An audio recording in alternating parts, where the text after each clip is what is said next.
Os jogadores do Furacão também falaram a respeito da eliminação na noite de ontem. O Furacão joga na terça-feira, 8 horas da noite, na Arena, contra a equipe do Cuiabá. Os dois times têm 28 pontos. Monique Vilela, como que vem o Furacão para o jogo, hein, Monique? Semana que começa para o Atlético e um jogo nessa terça-feira contra o Cuiabá é a volta do Furacão ao Campeonato Brasileiro. Aliás, essa partida contra o Cuiabá só vai acontecer na terça porque o Atlético utilizou o estádio Arena da Baixada para um show nesse final de semana e pediu adiamento da partida em 2 dias. Por isso, vamos ver o Furacão entrar em campo nessa terça, 8 da noite. Já adianto para você, Osmar Antônio, Atlético com alterações para essa partida. Isso porque o técnico interino Wesley Carvalho vem trabalhando em alguns ajustes do time, deve pintar 2 mudanças na equipe. Uma na zaga, com a entrada de Kaká no sistema defensivo, e aí o Zé Ivaldo deve deixar a equipe. E outra alteração, ao que tudo indica, entre o meio e o ataque, entrando Vitor Bueno e saindo Pablo. Ao menos ele desenhou essa situação nos treinamentos no CT do Caju. Vamos ver se vai ser confirmado. Tem mais um treino nessa segunda-feira, antes da concentração dos jogadores. Quem está voltando gradativamente é o volante Alex Santana. Recuperado de uma lesão no pé, um pouco mais grave, ele já está em transição e em breve deve ficar à disposição de Wesley Carvalho.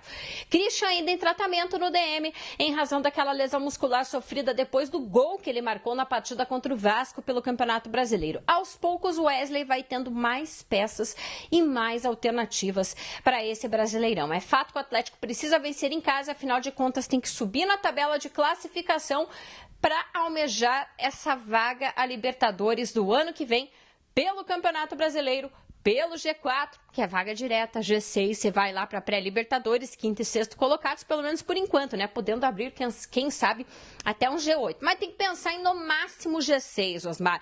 E para isso o Atlético sabe que vai ter que aumentar de rendimento dentro da competição. O Furacão, Marcelo Monique falou, e Irapitã Costa, tem que aumentar esse aproveitamento, né? Para buscar, é claro. Ela falou também ali no material dela. Eu acho que vai dar G8 para Libertadores. Há né? uma grande possibilidade. Tem uma possibilidade. Mas não dá para ficar confiando. Tem que buscar um G6, um G3 ali para garantir, né? Hoje o Atlético é G7, né? Pode chegar até o G9. Se bem que está, pelas algumas eliminações, ficou um pouco mais difícil, mas ainda é possível, né? Chegar a um G9 no Campeonato Brasileiro. E chegando ao G9 não tem que aumentar aproveitamento nenhum, tem que manter o aproveitamento. Que também não é assim uma tarefa tão fácil, né, Natan? Porque foi, apesar de alguns tropeços no meio do caminho, alguns resultados ruins. Eu acho o seguinte, primeiro ponto, para mim, pelo menos, Natan, ganha do Cuiabá e vira com um aproveitamento que pode ser mantido. Aí você não precisa melhorar, só precisa manter, Osmar. Vai a 31 pontos daí. 31 pontos. E 31 pontos com 9 vitórias supera hoje o Palmeiras. Acontece que o Palmeiras e o Bragantino jogam amanhã, então ainda podem também conquistar pontos. Mas assim, de forma geral, Irapitã, eu vejo que não é tão difícil. Quando se fala melhorar o aproveitamento, se for para garantir, é uma melhora aí de quanto? Uma 5%, fração, 2%, 3%. Não é assim aquele negócio substancial. Eu acho que é o seguinte, não posso estar errado, Irapitã, mas só o fato de poder colocar o time principal em todos os jogos já melhora a possibilidade muito. E aí vem ao encontro, Irapitã, daquilo que a gente vem falando. Porque o elenco do Atlético, em que pese muita gente estar supervalorizando, não foi tão bem formado como se imaginava. Eu acho que tem problemas, sim, o seu elenco, né? Onde? Qual setor? A lateral esquerda, acho extremamente deficiente, né? Perdeu o Fernando, aí que, na verdade, né, o Fernando veio para suprir uma situação por causa do Pedrinho, né? Aí ele veio para ser titular, mas o Pedrinho continua titular até ir embora. Né? Aí perde o Fernando lesionado. O Esquivel, até agora, não vi absolutamente nada. Pode estar naquele período de transição, de adaptação à nova cidade, novo país, mas o desempenho dele me deixa preocupado em relação àquilo que o Atlético apresenta na sua lateral esquerda. A lateral direita tem uma indefinição. A zaga agora eu acho que começa a desenhar uma zaga mais equilibrada com a presença do Kaká. E aí tem a questão do meio-campo. Eu não vejo necessidade do Atlético jogar com, na teoria, 3 volantes. Eric, Fernandinho e Vidal. Isso. O Vidal chegou com carimbo de titular? Pois é, eu não gostei, eu já não gostei daquela entrevista do Vidal, né? Sabe, já descendo a linha no São Paulo. Eu posso estar totalmente errado. Não sou dono da verdade, Até obviamente. porque a gente não conhece, o Vidal não conhece o Sampaoli pessoalmente, né? Mas não deu a impressão que era já mais ou menos assim para marcar território? Eu fiquei com essa impressão. Ó, vim para ser titular. E, ao meu ver, é o que está acontecendo. Eu não gosto disso, né? viu, Marcelo? Porque, para mim, o jogador não adianta estar em campo. Ele tem que estar em campo em alto nível, em alto rendimento. Mas se o clube aceita, né?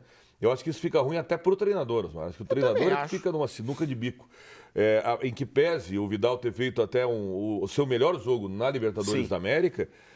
Por exemplo, você termina o jogo com 3 volantes. E é o que o capitão falou. O Vidal teve mais liberdade para jogar, tudo bem. Só que se é para dar mais liberdade, coloca o meia. Se tem, por isso que eu digo, Osmar, eu acho assim que tem um bom 11, quando você pega o grupo de forma geral, já não é tão bom assim. Senão até a campanha seria melhor. E um sinal claro, Osmar, vindo bem ao encontro do que diz o Marcelo, que o elenco não foi bem formado, é num jogo decisivo o seu treinador fazer apenas uma alteração. Né? Então ele olhou para o banco e falou, não adianta mexer porque não vai melhorar o time. Não vai mudar muita coisa, não vamos alterar a nossa programação. Então, seguiu com o seu time e eu acho que é um sinal muito claro que falta qualidade no banco de reservas. Agora, o Atlético, Marcelo, ele ainda, no meu modo de ver, ainda tem uma vaga no ataque, né? Porque ele tem o Vitor Roque, que é fora de série, sensacional. Tem o Canóbio e que sobra uma vaga. Tá jogando bem. Falta esse companheiro. E a gente não pode esquecer, né, Iratan, que essa indefinição vem porque até agora ninguém rendeu a ponto de garantir a posição. Seja o Vitor Bueno com altos e baixos, seja o Terans que foi embora. E aí quando eu falo do Terans é o seguinte, quando você tinha um Terans que para mim, até que se prova o contrário, era melhor que os jogadores que estão no grupo hoje do meio para frente, ele também não se firmou, né? Não se firmou, né? Oscilou demais. E aí você parte para outros nomes, né? Coelho. Não se firmou. Né? O Thiago Andrade, não se firmou. Nada. Então, aí que a gente chega ao ponto de citar que o elenco é desequilibrado. Exatamente. Porque o William Bigode não disse o que veio ainda. O Marcelo Cirino vem num processo de recuperação, mas não sei se vai ser titular desse time. Ser, não. Né? Então, é nesse ponto que a gente E o Pablo mudaria muito a maneira do time jogar, como até tentou o Pablo nesse último jogo, mas deixa o time um pouco mais lento, que não é a característica normal do Atlético. Né? Dentro daquilo que estávamos falando agora, aliás, muito obrigado para você que está lá, curtindo, mandando mensagem. Deixa lá o like lá na nossa live, lá é importante, hein? No youtube.com/Osmar Antônio. A Daniele Campos Pereira escreveu que o Atlético precisa melhorar o jogo de maneira substancial. O que se viu nos últimos enfrentamentos não agradou a torcida e precisa se reforçar, segundo ela, principalmente na lateral esquerda. Mas agora não dá mais. Só se encontrar um jogador que esteja livre no mercado, né? Parado, sem contrato. Bom, vamos esperar o jogo de terça-feira, 8 horas da noite na Arena. Casa cheia, hein? Presença da torcida para empurrar o time, né? Não sei. Eu não Você acha acredito que não? muito. Eu acho que não. Casa cheia, que eu digo pelo menos 20 mil torcedores. 20 mil sim. Acho que 20 mil dá, né? Esse é o padrão, né, do Atlético. 20 mil sim. Casa cheia seria Casa 40, cheia, né? Daí, mas não vai, né? Não chega perto disso. Nem vai. Para ainda contra o Cuiabá, assim, não vai. O ponto positivo do Atlético, lógico, a gente faz a crítica, porque o sarrafo do Atlético subiu. E a gente imagina o Atlético muito mais competitivo, brigando até porque a gente vê brechas, né, no Campeonato Brasileiro e o Atlético não está aproveitando esses momentos. Agora, tem um ponto positivo. O Atlético, em jogos como esse, né, contra um Bahia, contra um Cuiabá, contra equipes medianas do Campeonato Brasileiro, jogando em casa, normalmente o Atlético não dá espaço para o azar, né? Ele vai lá e confere e faz o seu serviço. Veja só, uma exigência muito grande, que o Atlético está hoje como 7º colocado e a gente está falando que tem que melhorar. Quer dizer, é um time que briga por Libertadores, mas a gente quer mais, o torcedor principalmente quer mais. Quero falar para você.